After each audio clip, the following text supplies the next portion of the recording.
दोस्तों rain lily अब कई सारे कलर और वैरायटी में मार्केट में अवेलेबल हैं और इसलिए एक वीडियो इस पे काफ़ी ज़रूरी था ताकि आपको सही टेक्निक पता चले इसे ग्रो करने का।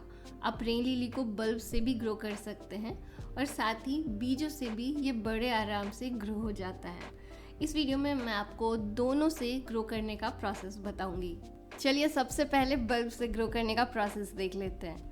वैसे तो रेन लिली के बल्ब आप सिंपल मिट्टी में भी लगा देंगे तो भी बड़े आराम से ग्रो हो जाते हैं, लेकिन अगर आपको ढेर सारे फ्लावर्स चाहिए तो आपको कुछ इंस्ट्रक्शन फॉलो करने होंगे जो मैं आपको आगे बताने वाली हूँ। ये 4 इंच चौड़ाई और गहराई वाला गमला है और इसमें 1 से लेकर के 3 बल्ब बड़े आराम से लगाए जा सकते। ड्रेनेज होल पे मैंने एक पेबल रख दिया और अब इसमें डालना है मिट्टी। गमले को लगभग आधा हम मिट्टी से भर लेंगे। अब हम इसमें मिलाएंगे 15 से 20 ग्राम नीम केक पाउडर। अगर आपके पास नीम केक पाउडर नहीं है तो आप नीम की पत्तियों का पाउडर भी यूज़ कर सकते हैं। 2 फायदे इसके, पहला ये बल्ब को फंगस या किसी भी कारण से गलने नहीं देता है और दूसरा पौधों को इम्पॉर्टेंट न्यूट्रिएंट्स प्रोवाइड करता है। साथ ही हम इसमें डाल रहे हैं लगभग 30 से 40 ग्राम के आसपास वर्मी कंपोस्ट। वर्मी कंपोस्ट पौधों को न्यूट्रिएंट्स देगा, मिट्टी का टेक्सचर अच्छा बना के रखता है और आपको रेन लिली के पौधे पे बहुत सारे फ्लावर्स मिलेंगे, वो भी बहुत जल्दी। सारी चीज़ों को मिला लेंगे, बीच में थोड़ा सा जगह बना करके उसमें रेन लिली के बल्ब को लगा लेंगे। ये सारे जो बल्ब मैंने परचेज़ करे हैं काफ़ी यूनिक हैं। इसका अभी तो मैं ग्रोथ अपडेट आपको दिखाऊंगी ही और फ्लावर खिलने के बाद मैं डिटेल अपडेट बनाऊंगी। ऊपर से थोड़ी मिट्टी डाल देते हैं, बल्ब को काफ़ी अंदर नहीं डालना है, बस ऊपर से हल्का कवर कर देना है। बल्ब लगाने के बाद पानी ज़रूर डाल दीजिएगा और इस गमले को आपको आउटडोर रखना है जहाँ पे अच्छी धूप रहे। फ्रेंड्स चलिए मैं आपको दिखाती हूँ इन सारे पौधों का अपडेट।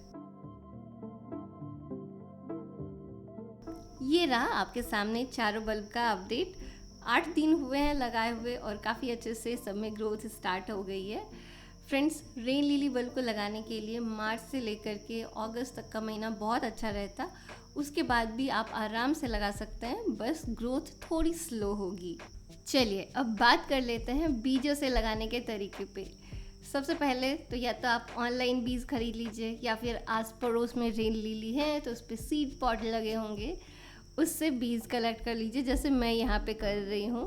फ्रेश सीड का जर्मिनेशन रेट काफ़ी अच्छा होता है और ये बीज अगर ज़मीन पे बस गिर भी जाएंगे ना तो भी बड़े आराम से उग जाते हैं। यहाँ पे कुछ रेन लिली के प्लांट्स रखे हुए हैं पीछे और उनके जो सीड गिरे हैं वो देखिए आप सब जर्मिनेट हो गए हैं, थोड़ा घास घास सा दिख रहे हैं और यहाँ पे भी कुछ सीड बिखरे हुए हैं। इन सीड को मैं मिट्टी पे डाल दूँगी और एक सीड पॉट भी है जिससे हम सीड कलेक्ट कर सकते हैं। मैं आपको सीड परचेज़ करके उन्हें ग्रो करना रेकमेंड नहीं करूँगी क्योंकि वो सीड पुराने होते हैं, जर्मिनेशन रेट कम हो जाता है और दूसरा सीड से ग्रो करने के बाद फ्लावर आने में कम से कम 1 साल तो लग ही जाता है। और अगर आपको बीजों से लगाना ही है तो आप अपने किसी पौधे के साथ लगा लीजिए। मेरा ये मल्टी ग्राफ्टेड आम का पौधा है जो कि बड़े गमले में लगा हुआ है, तो इस पौधे के ही चारों तरफ मैं बीजों को लगा दूंगी।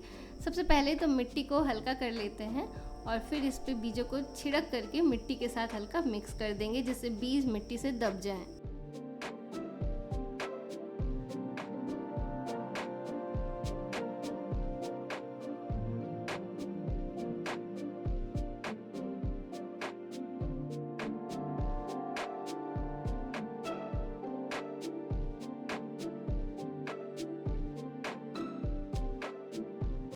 लगाने के बाद पानी डाल दीजिए। रेन लिली आउटडोर ही अच्छा परफॉर्म करता है, इसलिए बीजों को भी आप आउटडोर ही लगाइए।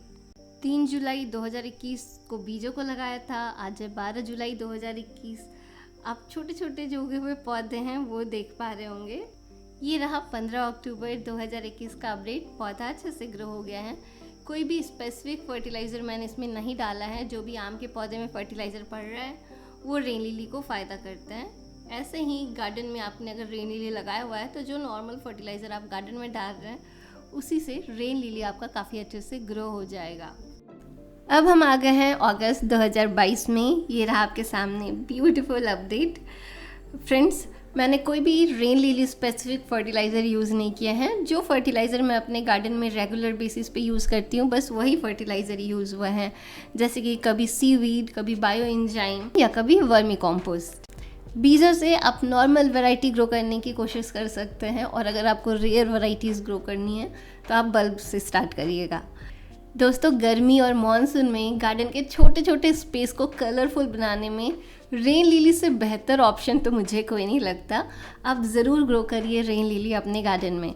कई सारे कलर के रेन लिली के बल्ब प्रकृति गार्डन स्टोर पे भी अवेलेबल हैं। इवन आपको वर्मी कंपोस्ट और नीम खली भी मिल जाएगा, आप चाहें तो परचेज़ कर सकते हैं। मैं स्टोर की लिंक और प्रोडक्ट्स की लिंक दोनों ही नीचे वीडियो डिस्क्रिप्शन में डाल दूँगी। चलिए, अब समय है पिछले वीडियो के गिव अवे के बारे में बात करने का। सबसे पहले तो मैं आपको आंसर बता दूं। मैंने आपसे पूछा था कि ये कौन सी रोज़ की वैरायटी है। ये डबल डिलाइट रोज़ की वैरायटी है। मैंने फ्लावर के थोड़े पुराने होने का बाद का वीडियो क्लिप डाला था, इस वजह से बहुत लोग एडवर्ड और डेमेस्कस रोज़ से कंफ्यूज हुए, लेकिन ये एक्चुअली में डबल डिलाइट है। बहुत सारे लोगों ने सही आंसर दिया है। और जो 2 विनर्स हैं वो हैं कमलेश चौहान और गिरीश कलास्कर। अगर मैं नाम आपका गलत प्रोनाउंस कर रही हूँ तो उसके लिए मुझे माफ़ करिएगा। आप लोग प्लीज़ मेरे ईमेल आईडी पे या फिर इंस्टाग्राम डायरेक्ट मैसेज में अपने एड्रेस भेज दीजिए। इस वीडियो में बस इतना ही। मिलूंगी आपसे अपने अगले वीडियो में एक नए टॉपिक के साथ और एक नए गिव अवे अनाउंसमेंट के साथ। तब तक ख्याल रखिएगा अपना, ख्याल रखिएगा मदर नेचर का। Bye friends, take care, happy gardening, green earth, healthy earth, happy earth. प्रकृति's गार्डन साइनिंग ऑफ।